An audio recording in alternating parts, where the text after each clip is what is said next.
ప్రకాష్ రెడ్డి గారు చెప్పండి, మోడీ గారు జేఎన్యూకి వెళ్ళగలిగారా అని రియాజ్ గారు చేసిన ప్రశ్న ఆసక్తికరంగా ఉంది, మీరేం చెప్తారు దానికి? సార్ నేను ముందు మోడీ గారు జైలుకి వెళ్ళేదానికి ఖచ్చితంగా సమాధానం చెప్పకంటే ముందు నేను మోడీ ఒక విషయం చెప్తాను సార్. ఉస్మానియా యూనివర్సిటీలో నిన్న రేవంత్ రెడ్డి గారు ఒక ప్రకటన చేశారు సార్. ఇంజనీర్లతో కమిటీ చేస్తారు సార్. యూనివర్సిటీ అభివృద్ధికి ఇంజనీర్ల కమిటీ అన్నారు సార్. యూనివర్సిటీల అభివృద్ధికి విద్యావంతుల కమిటీ వేస్తారు సార్. ఇంజనీర్ల ప్రాజెక్ట్ కట్టడానికి ఇంజనీర్ కమిటీ వేస్తారు, కూలిపోతే ఇంజనీర్ల కమిటీ వేస్తారు సార్. ఇది కూడా రాసిచ్చిన తప్ప ఏం చేసిన తప్ప నాకు తెలియదు, కానీ నేను డైరెక్ట్ గా చూసిన విషయం చెప్తున్నాను సార్. ఉస్మానియా యూనివర్సిటీలో విద్యావంతుల ప్రొఫెసర్ల కమిటీ వేసి అభివృద్ధికి ఏముండాలనేది చూస్తా అని చెప్తారు, కానీ ఇంజనీర్ల కమిటీ వేస్తాను అంటే వాళ్ళకి అర్థమైపోతుంది సార్. వాళ్ళు ఉస్మానియా యూనివర్సిటీ గురించి వాళ్ళకి ఎంత చిత్తశుద్ధి ఉందో అర్థమైపోతుంది సార్. ఇది ఒక పాయింట్. నేను నెంబర్ 2 ఏంటంటే, మీరు ఎందుకు రిక్రూట్మెంట్ చేయలేదు ఉస్మానియా యూనివర్సిటీలో assistant professors, associate professors, professor ఎందుకు రిక్రూట్ చేయలేదు? రెండో ప్రశ్న సార్. నాకు అన్నిటికంటే ఇంపార్టెంట్ ఏంటంటే సార్, వారు ఒక మాట చెప్పినారు, దాని గురించి చెప్పిన తర్వాత మీరు అడిగిన ప్రశ్నకు సమాధానం చెప్తాను సార్. విద్యను ప్రైవేటీకరణ చేసేటువంటి ఒక దుర్మార్గపు చర్య రాజీవ్ గాంధీ కాలంలో స్టార్ట్ అయితే, పివి నరసింహ కాలంలో పతాకానికి చేరుకుంటే, ఈ రోజు మొత్తం భారతదేశంలో ప్రైవేట్ రంగ విద్యా వ్యవస్థను మొత్తానికి పెట్టింది వాళ్ళు సార్. బ్రహ్మాండంగా తీసుకెళ్లారా? ప్రైవేట్ రంగంలో విద్యార్థి, ఎందుకంటే నేను కూడా కాలేజ్ పెట్టాను సార్.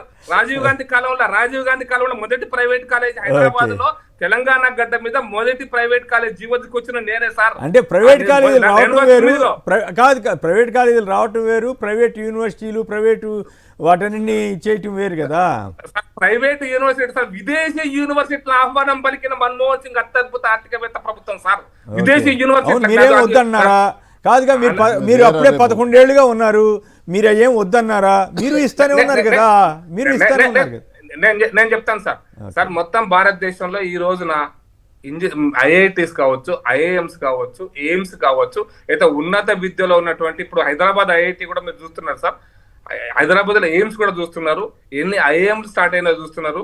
అందుకోసం అని అంటే సార్, మనం విమర్శించేటప్పుడు జేఎన్యూకు పోవాలనంటే తుక్కుడే గ్యాంగ్ సార్, తుక్కుడే గ్యాంగ్ తో జేఎన్యూలకు పోయినటువంటి ఒక దుర్మార్గపు రాజకీయ వ్యవస్థ సార్. ఈ దేశానికి బర్బాదీ చూస్తున్నటువంటి జేఎన్యూలకు పోలేదు, కానీ మన ఈ దేశానికి ఇంజనీర్లు ఇస్తున్న ఖరగ్పూర్ యూనివర్సిటీకి మొట్టమొదటిసారిగా మా ప్రధానమంత్రి పోయినాడు సార్.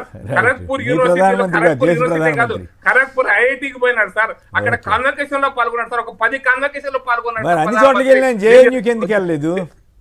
జేఎన్యూ మీరు చూస్తున్నారు కదా సార్, జేఎన్యూ లో ఒక కాశ్మీరీ తుకుడే గ్యాంగ్ దేశ్ కి బర్బాదీని చూసే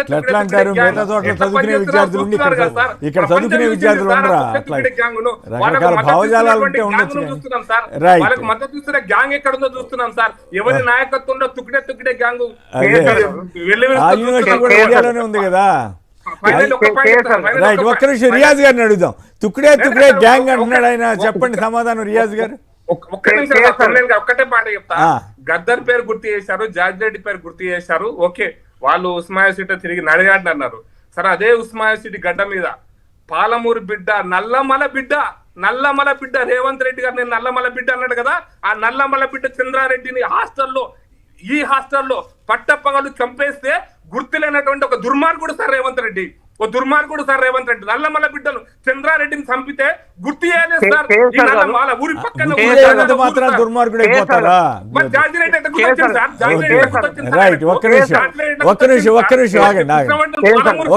మీరు ఆగండి. రైట్ మీ వాదన చెప్పారు కదా, ప్రకాష్ గారు ఆగండి. రైట్ ఓకే, ప్రకాష్ గారు ఆగండి. మరి ఆగండి. జయప్రకాష్ గారు హైదరాబాద్ నుంచి. జయప్రకాష్ గారు ఒక్క నిమిషం మీరు ఆగండి. మరి మీరు ఆగడం కోసం జయప్రకాష్ గారు హైదరాబాద్ నుంచి వచ్చిన ఆయన కాలర్ని అడిగాను. జయప్రకాష్ గారు నమస్కారం, మాట్లాడండి సంక్షిప్తంగా. ఇప్పుడు ఆయన ప్రకాష్ రెడ్డి గారు చెప్తున్నారు ఖరగ్పూర్ అని. ఖరగ్పూర్ ఐఐటిని పెట్టిందే Jawaharlal Nehru. Okay, it is not BJP. అంత గొప్పగా చెప్తున్నాడంటే అంత వ్యాలిడ్, అంత గొప్పదనంగా దాన్ని డెవలప్ చేశారు. నెహ్రూ గారిని మోడీ గారు విమర్శిస్తా ఉంటారు. ఇప్పుడేమో ఆయన చెప్తున్నారు కదా, ఎయిమ్స్ పెట్టాం, ఐఐటి పెట్టాం,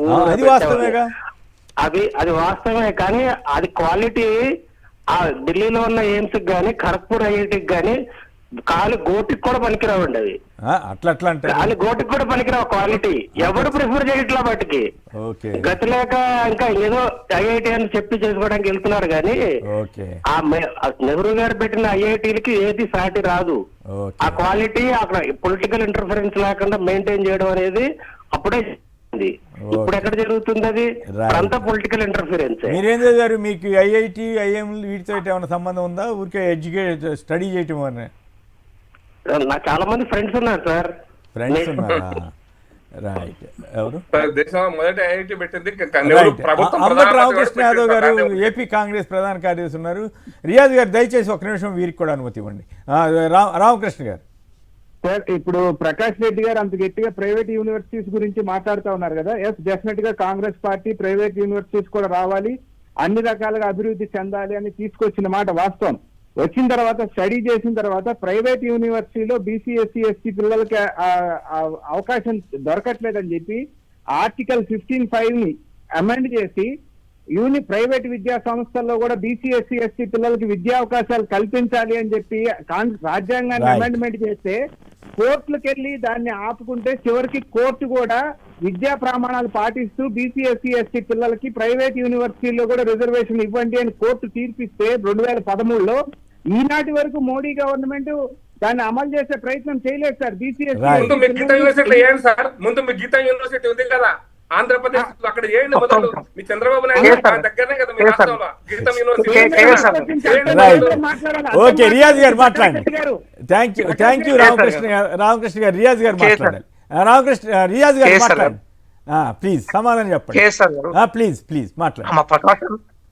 మా ప్రకాశన నింపాదిగా చాలా అద్భుతంగా మాట్లాడతారు, కానీ పాపం ఇవాళ ఎందుకు ఆయన విచక్షణ కోల్పోయినారు. ఆయన పట్టుకొని పోతున్నారు రేవంత్ రెడ్డి గారు అక్కడికి పోతే. ఉస్మాన్ యూనివర్సిటీ ఆ రోజు జాతీయ ఉద్యమానికి నాయకత్వం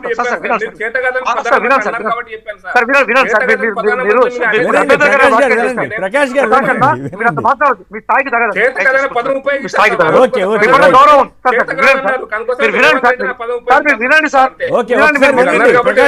ఒక మాట కూడా మాట్లాడలేదు. చాలా అభ్యంతరంగా మాట్లాడలేదు. ఉస్మాన్ యూనివర్సిటీ రోజు జాతీయ ఉద్యమానికి నాయకత్వం వహించిన యూనివర్సిటీ సార్.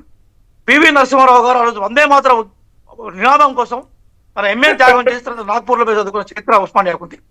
జార్జ్ రెడ్డి గారు మతోన్మాదానికి వ్యతిరేకంగా, ఆ రోజు నిజాం మతోన్మాదానికి వ్యతిరేకంగా జాతీయ ఉద్యమానికి ఉస్మాన్ యూనివర్సిటీ నాయకత్వం వహిస్తే తర్వాత కాలంలో అదే మతోన్మాదానికి వ్యతిరేకంగా బలైన వ్యక్తి జార్జ్ రెడ్డి, వారి పేరు తీసుకున్నారు. అట్లాగే గద్దరన్న, మా లాంటి వాళ్ళందరం కూడా మేము చాలా కింది వర్గాల నుంచి వచ్చిన వాళ్ళం సార్.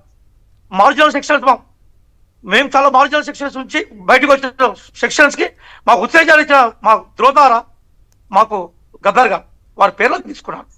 వారు జేఎన్యూ అనేది ఈ రోజు మొత్తం సివిల్ సర్వీస్ లో టాప్ యూనివర్సిటీ ఏదైతే ఉందో అది జేఎన్యూ. వారు జేఎన్యూని అవమానపరిచారు. మొత్తం సివిల్ సర్వీస్ వ్యవస్థను ఈ రోజు ఐఏఎస్ ఆఫీసర్లు, ఐపీఎస్ ఆఫీసర్లు, ఐఏఎస్ ఆఫీసర్లు, భారతదేశానికి పరిపాలన చేస్తున్న అందరినీ అవమానపరిచే వ్యాఖ్యలను ప్రకాష్ రెడ్డి గారు చేశారు. ఉపసంహరించుకోవాలని మనం డిమాండ్ చేస్తా ఉన్నాం. ఒక్కసారి మీరు గెలవాలి జేఎన్యూలో. ఈ రోజు అదే మీరు అంటూ తుగ్గే గ్యాంగే ఈ రోజు ఇక్కడ ఐఏఎస్ ఇచ్చింది, ఐపీఎస్ ఇచ్చింది, ఈ పరిపాలన వ్యవస్థను ఇచ్చింది, ప్రజాస్వామ్య విలువలు ఇచ్చింది. ప్రపంచంలో ఎక్కడ తుకిడే గ్యాంగ్ అంటూ నాకు కూడా నచ్చలేదు. ప్రకాష్ రెడ్డి గారు బాగానే మాట్లాడతారు కానీ రియాజ్ గారు నేను కూడా ఏకీభవిస్తున్నాను. రియాజ్ గారు ఒక్క నిమిషం రియాజ్ గారు ఓకే రియాజ్ గారు ఒక్క నిమిషం రియాజ్ గారు ఒక్క నిమిషం. మీరు చేసినటువంటి వ్యాఖ్యతోటి ప్రకాష్ రెడ్డి గారు చేసిన వ్యాఖ్య ఏదైతే ఉందో తుకిడే గ్యాంగ్ అన్న పదం కొంచెం ఆయన బాగా మాట్లాడతారు కానీ కొంచెం నాకు కూడా అభ్యంతరకరం అనిపించింది. ఆయన మాట్లాడుకుంటే బాగుంది. Correct right. హైదరాబాద్ లో వందే మాతరం రామచంద్రరావు పేరు, వందే మాతరం ఉద్యమంతో వచ్చినటువంటి రామచంద్రరావు పేరును మర్చిపోయినాడు సార్. అట్లా అందరి పేర్లు గుర్తుంచుకోవాలంటే కష్టం కదా. అట్లా కాదు. Okay right okay Vande Mataram Ramachandra Rao గురించి వందే మాతరం రామచంద్రరావు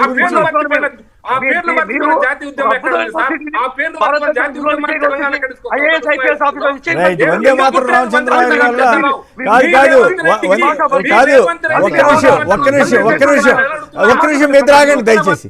ఒక్క నిమిషం మీరు ఆగండి. వందే మాతరం రామచంద్ర గారి గొప్పతనం ఏంటంటే ఆయన వల్ల ఇద్దరు కాంగ్రెస్ నేతలు పదవులు కోల్పోవాల్సి వచ్చింది కోర్టు పీఠంలో. రైట్, మరొక అంశంలోకి వెళ్దాం. ఈ ఓట్ల చోరీకి సంబంధించి వస్తున్న ఆరోపణలు వీటి మీద మీరేమైనా మాట్లాడతారా కరీంనగర్లో? అంటే ఒకటే నిమిషం సార్, అంటే రియాజ్ అన్నకు ప్రకాష్ అన్నకు అన్న కాంగ్రెస్ పార్టీ ఇచ్చిన హామీల మీద మాట్లాడాలి, మనం ఐడియాలజికల్ ఫైట్ వైపు వెళ్ళిపోతున్నాం. ఇంతసేపు తుకుడే గ్యాంగ్ ప్రకాష్ అన్న కానీ జేను అది ఐడియాలజికల్ వైరుధ్యం లాగా ఐడియాలజికల్తో పాటు కాంగ్రెస్ పార్టీ ఇచ్చిన హామీలు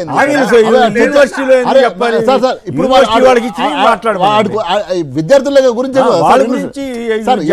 యూనివర్సిటీ ఎందుకు పోయింది సార్? విద్యార్థులకు కాన్ఫిడెన్స్ నింపాలనే కదా, విద్యార్థులలో ఒక ఉత్తేజాన్ని నింపాలనే కదా, ఒక నమ్మకాన్ని సప్పట్లు ఎవరు సార్, ఎవరు కొట్టింది సార్? ఠాగూర్ ఆడిటోరియంలో ఎంతమంది ఉంటారు సార్? సార్ నేనేమంటా ఇదే రావు అన్న ఒక చిన్న రిక్వెస్ట్ అన్న ఒక ప్రకాశ్ అన్న ఒక ఇదే రిక్వెస్ట్ రియాజ్ అన్న చెప్తున్నా అన్న, రాహుల్ గాంధీ రేవంత్ రెడ్డి గతంలో అశోక్ నగర్కి వచ్చిన కన్నా అదే మీ ఆధ్వర్యంలో మీరు లైబ్రరీ చైర్మన్ గా అశోక్ నగర్ లైబ్రరీ తీసుకురండి అన్న, ప్రజలు ఏ విధంగా వెల్కమ్ చేస్తారో, విద్యార్థులు ఏ విధంగా మాట్లాడతారో అర్థమవుతుంది.